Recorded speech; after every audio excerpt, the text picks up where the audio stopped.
Blackheads are one of the most common forms of acne, and preventing them usually has much more to do with patience, consistency, and gentle daily habits than with harsh scrubbing or dramatic quick fixes. A blackhead forms when oil, dead skin cells, and debris collect inside a pore, and the surface of that clogged material is exposed to air, which makes it darken. So the main goal is to reduce buildup while keeping the skin barrier calm instead of irritated. A gentle routine is usually the most dependable routine. Wash your face with a mild cleanser and lukewarm water in the morning and again at night. And if you sweat heavily after exercise, yard work, or a long, humid day, it makes sense to cleanse afterward in a gentle way, instead of letting sweat, oil, sunscreen, and residue sit on the skin for hours. What usually does not help is washing your face over and over throughout the day, rubbing hard with rough cloths, grinding gritty scrubs into the skin, or treating blackheads as if they were dirt that can simply be polished away with force. Too much friction often leaves the skin red, tight, and irritated, while the clogged pores remain right where they were.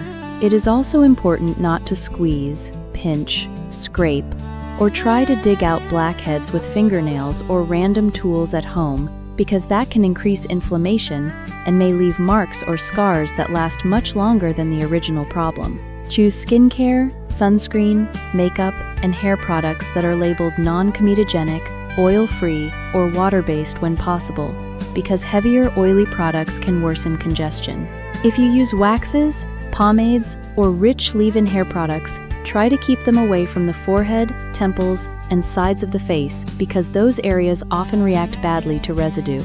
Remove makeup completely before bed, change pillowcases and face towels regularly, and try not to spend the whole day pressing your cheek into your hand while reading, scrolling, or watching television.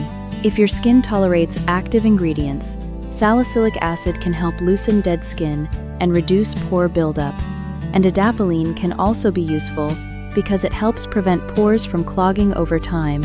But the wise approach is to start slowly, use one main active product at a time, and stay steady rather than trying several strong products in one impatient weekend. A lightweight moisturizer can still help even if your skin is oily, because irritated, dehydrated skin often becomes harder to manage. And sunscreen matters too, especially if you use exfoliating or retinoid-type products, so finding a comfortable, lightweight sunscreen is worth the effort. Prevention is usually quiet and repetitive in the best possible way. Gentle cleansing, sensible products, patience, and resisting the urge to punish your face because progress is slower than your mood. Improvement often takes time, so think of blackhead prevention as maintenance rather than battle. Keep expectations realistic, stay gentle, and remember that calmer skin usually comes from steady habits rather than dramatic effort. If your skin is easily irritated, less is often more. If a product consistently makes your skin feel greasy, sticky, itchy, or more congested, simplify your routine and give your skin time to settle. If you wear makeup often, fully removing it at night is a simple habit that can make a real difference over time. And if acne becomes painful, deep, widespread, or starts leaving scars or dark marks, it is much smarter to get help from a clinician than to keep improvising in frustration. Now that the sensible skin part is complete, let us leave the bathroom mirror behind and travel to a retirement community in the United States where nobody cared much about clogged pores, but everybody cared deeply about banana bread, porch ferns, and whether a man over 80 should ever say the words, "I know what this is worth" in public, unless he is prepared to start a riot. The place was called Willow Trace Manor, a retirement community outside Columbus, Ohio, where the sidewalks were wide, the hedges were trimmed with church-level seriousness, and the main clubhouse always smelled like coffee, floor polish, and whatever casserole happened to be at the center of current diplomacy. The unofficial queen of Willow Trace was 77-year-old Marjorie Bell, a retired school office manager with silver hair swept into a neat little cloud, reading glasses on a chain, and the exact kind of expression that could make a room full of adults stop behaving like sponsored toddlers. Her closest friend was 82-year-old Jean Walker, widower, former owner of a hardware and lawn supply store, wearer of soft plaid shirts and suspenders decorated with tiny fishing lures, and a man who believed that price stickers, extension cords, and underbaked cornbread were all moral matters. Their usual circle included Loretta Dean, former beauty salon owner and sworn enemy of dull lipstick, Bernard "Bernie" Pike, retired accountant and collector of exact change, notepads, and opinions about folded receipts, June Ellen Morris, former church pianist and reigning queen of Lemon Loaf, and Dorothy Shaw, who always claimed she hated excitement and then somehow found herself managing it from the best chair in the room. The youngest person in their orbit was Kayla, the activities director, 32 years old, cheerful, kind, energetic, and just inexperienced enough to believe that any event with the words community package in the title probably involved folding chairs and bottled water. That illusion died on a bright Thursday morning in October when Kayla came into the clubhouse, holding her phone in both hands and wearing the face of a woman who had clicked once and ruined a calendar.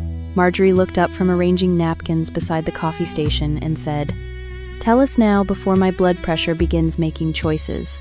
Kayla swallowed. "I thought I booked us vendor passes for the Mid-State Heritage Expo." Gene lowered his newspaper. "That sentence has too much innocence in it. What did it actually do?"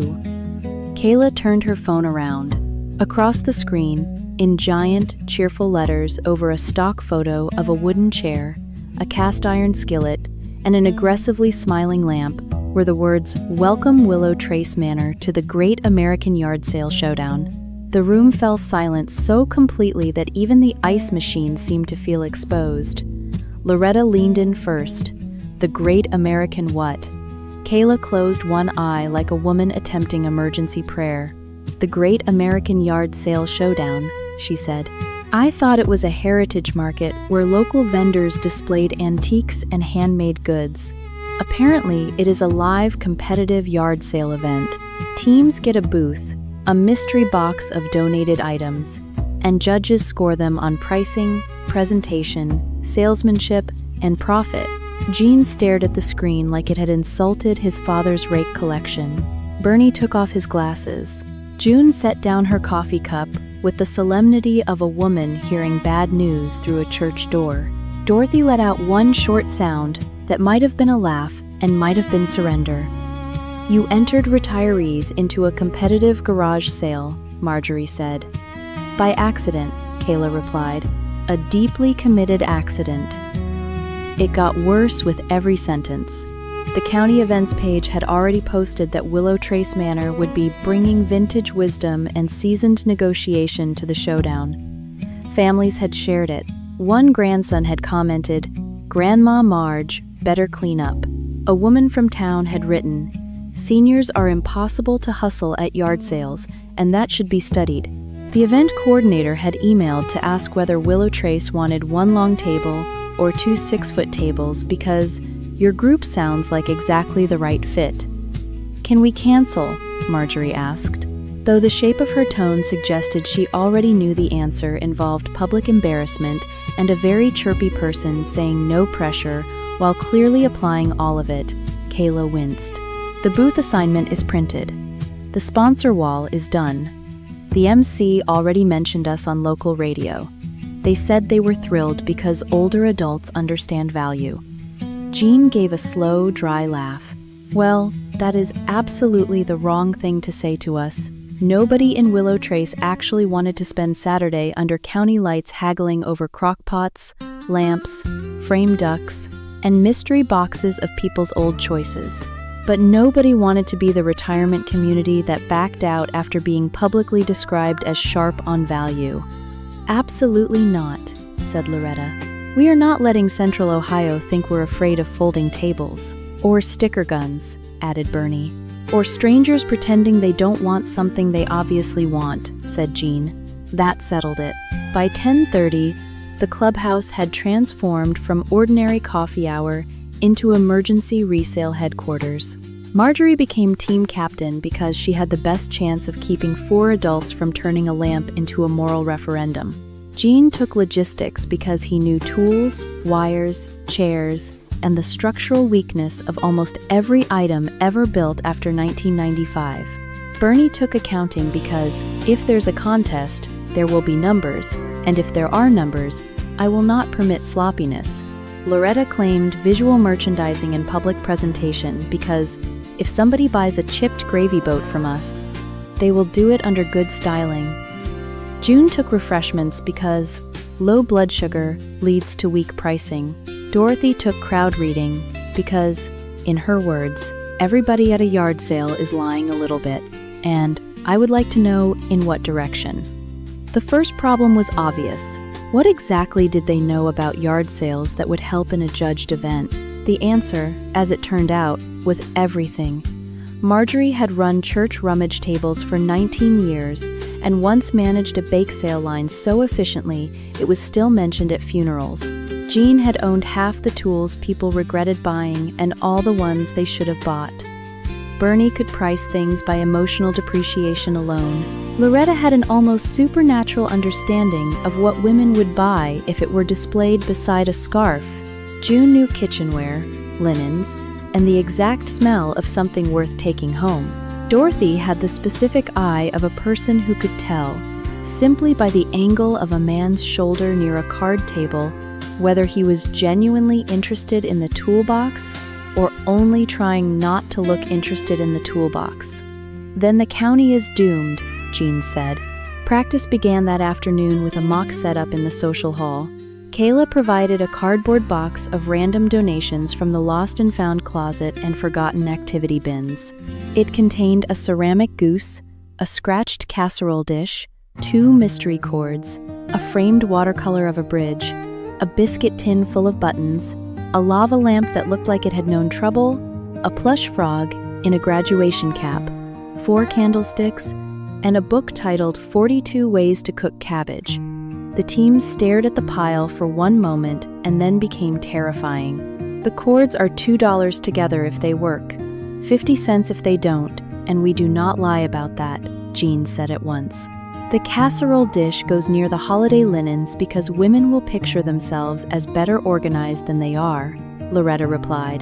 The cabbage book is 10 cents or free with any kitchen purchase because it radiates guilt, said June. Bernie was already making columns.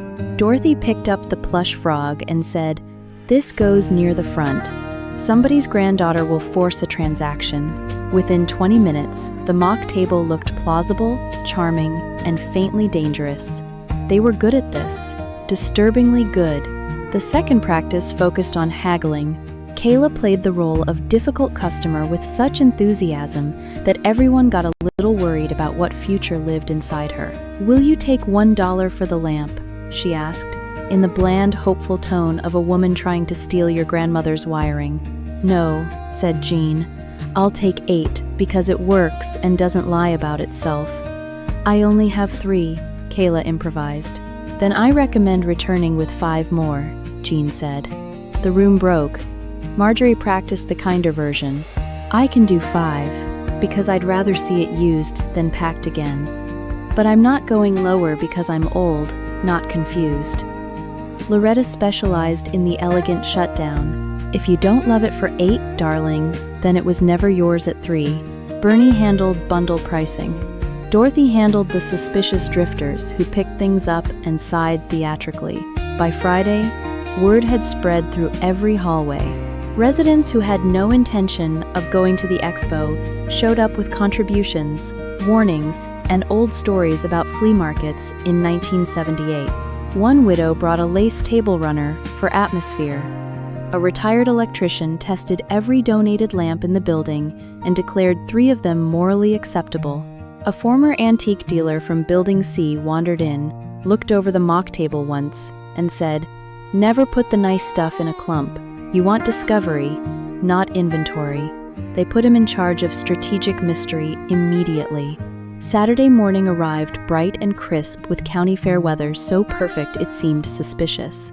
The expo grounds occupied a civic hall and part of the parking lot, with tents, food trucks, signs, and a banner reading Great American Yard Sale Showdown in the kind of giant, cheerful font that always means some adult made a very odd choice with confidence.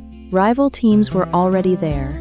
A church ladies' auxiliary from Dayton had matching aprons and little price tag pins, which Loretta described as premeditated. A father and son reseller duo from Delaware wore baseball caps with their business name embroidered on them, and the smirk of men who had once flipped cast iron online for rent money. A suburban couple from Dublin had brought a collapsible clothing rack and too much confidence in neutral baskets. "Good," said Dorothy. "I prefer obvious enemies."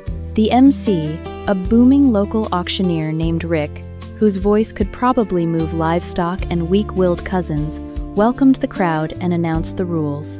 Each team would receive one mystery box and one table space. They could add up to 10 items of their own. They had 20 minutes to stage the booth. Then the public would enter. Judges would score presentation, pricing logic, live selling, and final profit. "No fighting," Rick added cheerfully. "This is family fun." "That phrase has never prevented anything," Bernie muttered. Willow Trace drew booth 7, directly beside the church ladies and across from the reseller duo, which Jean considered targeted harassment. The mystery box arrived. It was wonderful nonsense. A bread machine with no paddle, a ceramic chicken cookie jar, 3 VHS tapes about line dancing, a brass floor lamp with a questionable shade, an unopened puzzle of the Grand Canyon, a jar of costume jewelry, a tool belt, 2 decorative geese, 1 small vacuum, and a framed print of sailboats that had seen better decades. The countdown began. 20 minutes. The team moved as one. Jean checked the vacuum. It worked. Great. He checked the lamp. Also worked, though the shade looked morally weak. June wiped the cookie jar. Loretta built levels with crates and cloths. Dorothy positioned the jewelry near the front where sunlight could catch it. Bernie wrote price cards like tiny legal warnings. Marjorie worked the whole table like a conductor, shifting, straightening, cutting clutter, and muttering useful instructions such as, "Less dead space, and nobody wants 2 geese in a row unless they're emotionally unstable." By the time the bell rang for opening, Willow Trace's booth looked less like a jumble of donated confusion and more like a plausible little world. A sensible person might enter with $10 and leave with a lamp, a bracelet, and unexplained hope. The public came in, and what followed was not chaos. It was sport. An older man in overalls picked up the tool belt and said, "Would you take 4? Jean replied, "Would you take 8 if your hips still worked right?" The man laughed and paid 6.